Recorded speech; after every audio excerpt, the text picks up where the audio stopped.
बाबा बाबा बाबा कुआड़े गले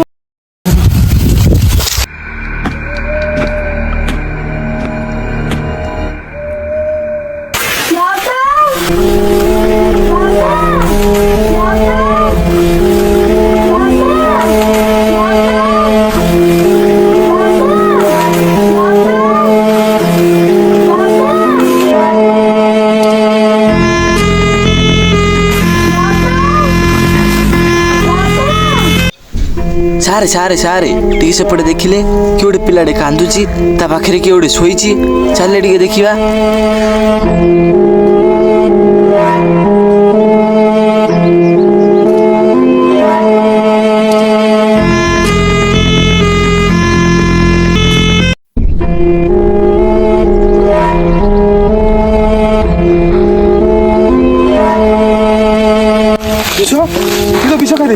ସାର୍ ଯେତେ ଶୀଘ୍ର ପାରୁଛନ୍ତି ଆମ୍ବୁଲାନ୍ସକୁ ଫୋନ୍ କରିଦିଅନ୍ତୁ। ହଁ ରୁହ, ଆମ୍ବୁଲାନ୍ସକୁ ଫୋନ୍ କରିବା କିଛି ଦରକାର ନାହିଁ। ସେ ଲୋକ ତ ମରି ସାରିଲାଣି, ଆମ୍ବୁଲାନ୍ସକୁ ଫୋନ୍ କରିକି ଲାଭ କ'ଣ?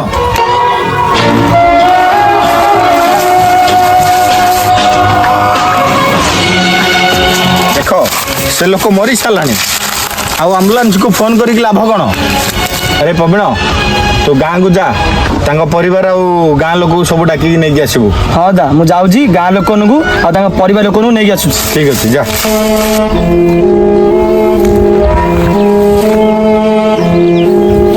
ସାର୍ ଏ ତ ମରି ସାରିଛି, ହେଲେ କାହିଁକି, କ'ଣ ପାଇଁ ଏ ମରିଛି? ଚାଷୀ ଆଜି କାହିଁକି ମରୁଛନ୍ତି ଆପଣମାନେ ଜାଣିପାରୁନାହାନ୍ତି?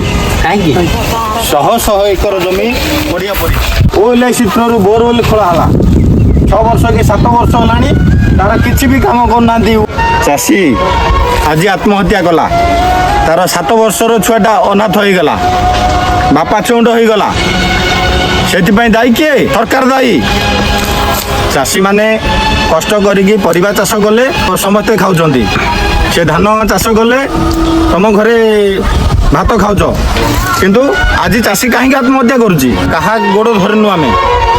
ମୁଖ୍ୟମନ୍ତ୍ରୀ, MLA, MP, ଆମର ଜିଲ୍ଲାପାଳ ସମସ୍ତଙ୍କ ପାଖକୁ ଯାଇକି ଆମେ ଚିଠି ଦେଇଛୁ, ସମସ୍ତଙ୍କ ଗୋଡ଼ ହାତ ଧରିଛୁ, ହେଲେ ଆଜି ପର୍ଯ୍ୟନ୍ତ 6 ବର୍ଷ 7 ବର୍ଷ ହେଲାଣି କୌଣସି କାମ କରୁନାହାନ୍ତି।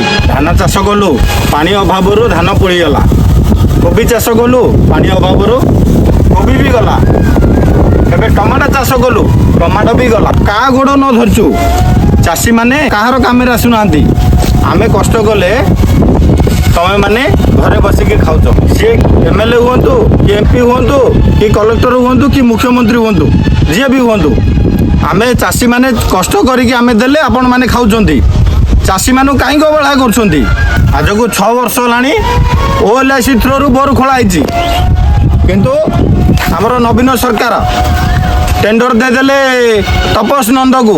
ସେ ତପସ ନନ୍ଦ କୁଆଡ଼େ ଯାଇଛି? ଆଜି 6 ବର୍ଷ ହେଲାଣି ଚାଷୀମାନଙ୍କ କଥା କାହିଁକି ବୁଝୁନି?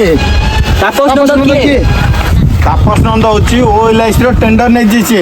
ସେ ଗୋଟେ କଣ୍ଟ୍ରାକ୍ଟର, OLICର ବୋରୱେଲ୍ ଗୁଡ଼ାକ ଖୋଳିଛି, କିନ୍ତୁ କୌଣସି କାମ କରିନି। ବିଲ୍ ଉଠେଇ ଦେଇଛି ବିଜେଡ଼ି ସମୟରେ, ନବୀନ ସରକାର ସମୟରେ ବିଲ୍ ଉଠେଇ ଦେଇଛି ନେତା ମନ୍ତ୍ରୀମାନଙ୍କୁ ଧରିକି, କିନ୍ତୁ ଚାଷୀମାନେ ଆଜି ହଇରାଣ ହେଉଛନ୍ତି। ହେଲେ ତମେ ଏଥିପାଇଁ କମ୍ପ୍ଲେନ୍ କରିପାରିଥାନ୍ତ। ଆମେ ତାକୁ କମ୍ପ୍ଲେନ୍ କରିଛୁ, ତାକୁ କହିଲେ ସେ କହୁଛି ଯେ 4 ଦିନ ଭିତରେ କରିଦେବି, 8 ଦିନ ଭିତରେ କରିଦେବି, 15 ଦିନ ଟାଇମ୍ ମୋତେ ଦିଅ, 15 ଦିନ ଭିତରେ କରିଦେବି, କିନ୍ତୁ ସେ କୌଣସି କାମ କରୁନି। ଲାଷ୍ଟକୁ ସେ ଚୋର ଲୋକଟା ଆଉ ଫୋନ୍ ଉଠାଉନି। ଆପଣଙ୍କ ଆଗରେ ଫୋନ୍ କରିବି କି? ସେ ଫୋନ୍ ରିସିଭ୍ କରୁନି। ଚୋରଟା ତା ପରିବାର, ଚାଷୀମାନଙ୍କ ଦୟାରୁ ତା ପରିବାର ଚଳୁଛି। ଚାଷୀମାନେ କଷ୍ଟ କରିକି ପରିବା ଦେଲେ ତା ପରିବାର ଖାଉଛି, ଧାନ ଚାଷ କରିକି ଚାଉଳ ଦେଲେ ତା ପରିବାର ଖାଉଛି, କିନ୍ତୁ ସେ ଚାଷୀମାନଙ୍କୁ ଠକୁଛି।